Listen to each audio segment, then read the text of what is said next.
This is the flagship Lexus, the Lexus LX, and for 2025, there's a new trim. So when you're buying these things, you have an option, the Lexus LX600 or the Lexus LX700H. And both of them have the pretty powerful 3.4-liter twin-turbo V6, but the Lexus LX700H sandwiches an electric motor right between this engine and the 10-speed automatic transmission. And it also adds a small battery that sits right below the third row. The result is an extra 48 horsepower and 104 pound-feet of torque, so a slightly quicker 0 to 60 time of 6.4 seconds. And the miles per gallon has been improved as well, very slightly, by about 1 miles per gallon combined. Now, if this hybrid powertrain sounds familiar, this is basically the same setup that's found in Toyota's V6 iForce Max engines that's used in the hybrid Tundras and all of the Sequoias. But the Lexus application is tuned slightly differently, making a little bit more power at 457 horsepower and the same peak 583 pound-feet of torque. And rightly so, the luxury application typically has a little more horsepower behind it. As a result, the straight line performance is a marginal improvement for day-to-day driving, but I don't really think you could tell or appreciate the difference between the 600 and the 700H in the long run. The healthy bump in torque will be noticeable though, especially if you put this into 4 low. So this will make it easier for you to climb out of the rougher stuff. And since this is the Overtrail edition, not only does it come with a center locking limited slip differential,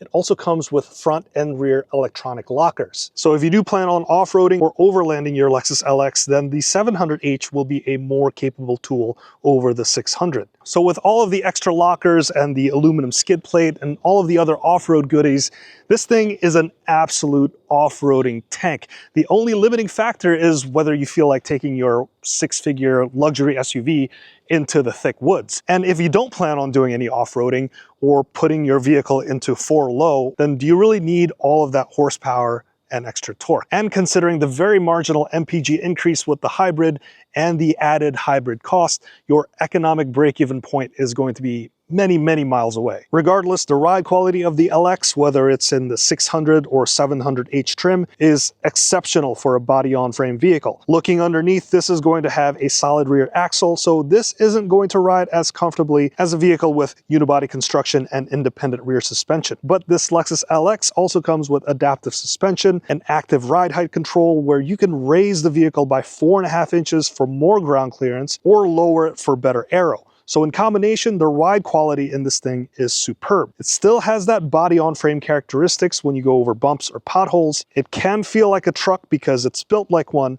but it will feel like a very comfortable truck. And just like a truck, this thing is going to have a pretty high towing capacity of 8,000 pounds.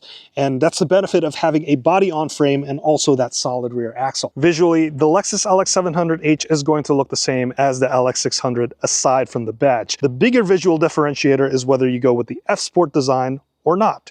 The F-Sport comes with more chrome and a grille with a crisscross design, whereas the non-F-Sport trims comes with a more straightforward grille and less chrome. The new Lexus LX comes with a more modern headlight design that's a smaller package than before, with integrated daytime running lights and some really nice triple beam LED bulbs. This being the Overtrail trim, which is the more off-road or overlanding friendly design. This comes with some Overtrail exclusive features like an aluminum front skid plate to protect the more sensitive parts and a set of smaller 18-inch wheels with 33-inch all-terrain tires. The other LX700H trims have very large 22-inch wheels. The Overtrail trim also gets you black over fenders, black side view mirrors, black door handles, dark chrome window trim, and black roof rails. And at the rear end, one more differentiator between the F-Sport design and the non-F-Sport is the rear bumper design. So overall, visually, the Lexus LX looks like a luxurious tank. It has that big Range Rover energy, but it's not pretentious.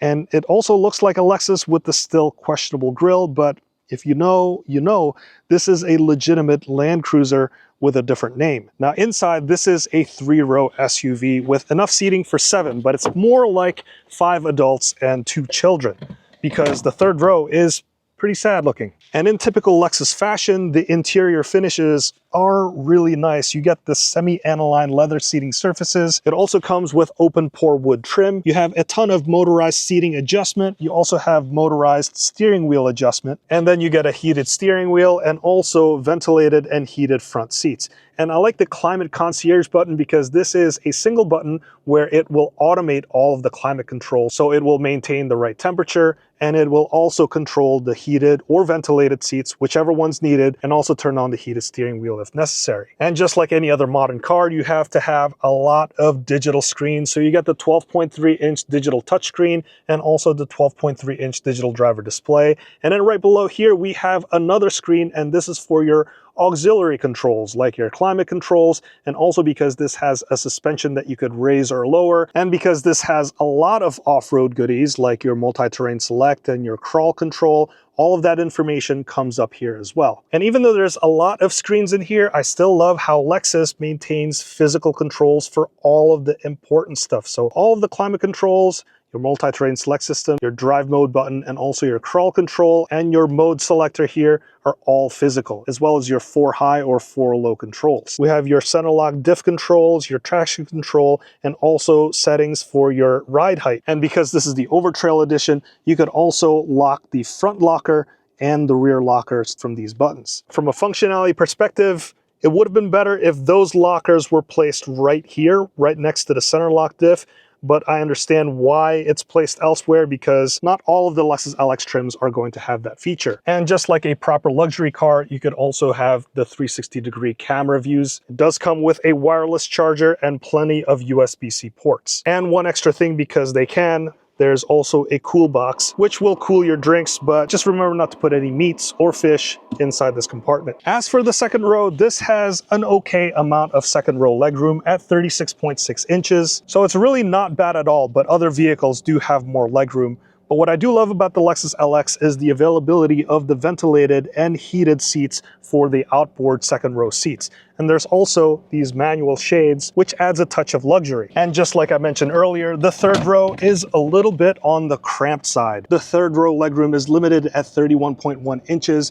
And as you can see here, when it's folded down, it doesn't fold completely flat because the hybrid battery sits right below the third row. The Lexus LX600, the non-hybrid, doesn't have this problem. Now, adults can physically fit back here. I'm 5'8". Look at the way my legs are arranged. My knee is all the way up to my chest, and this is not going to be a comfortable seating position for a long time. But at least you have a couple of cup holders, you could recline the seat if you want to, and you also have a USB-C port. And as for cargo space, the hybrid battery does eat up some precious cargo space, but just like other Lexus LXs, there's a limited amount of room right behind the third row. So when you have the third row folded up in this fashion, you only get 7.2 cubic feet of space behind the third row. So the non-hybrids actually get a little bit more at 11 cubic feet of space. But the problem remains when you have bags like this. This is a 30-liter photography bag that you see in all my videos.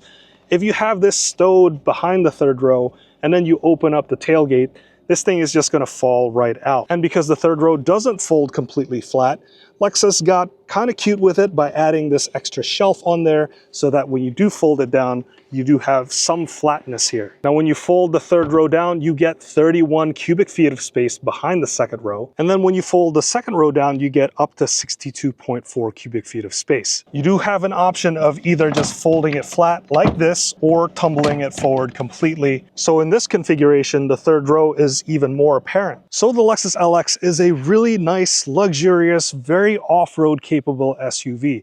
Should you get the Lexus LX700H?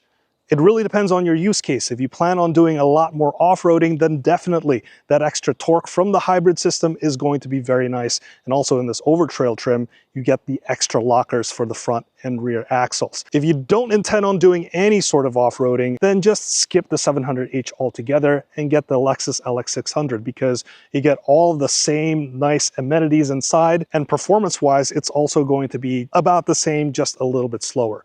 I want to thank you so much for watching all the way up to this point. My name is Hanson. That has been the Lexus LX700H, and I will see you in the next one.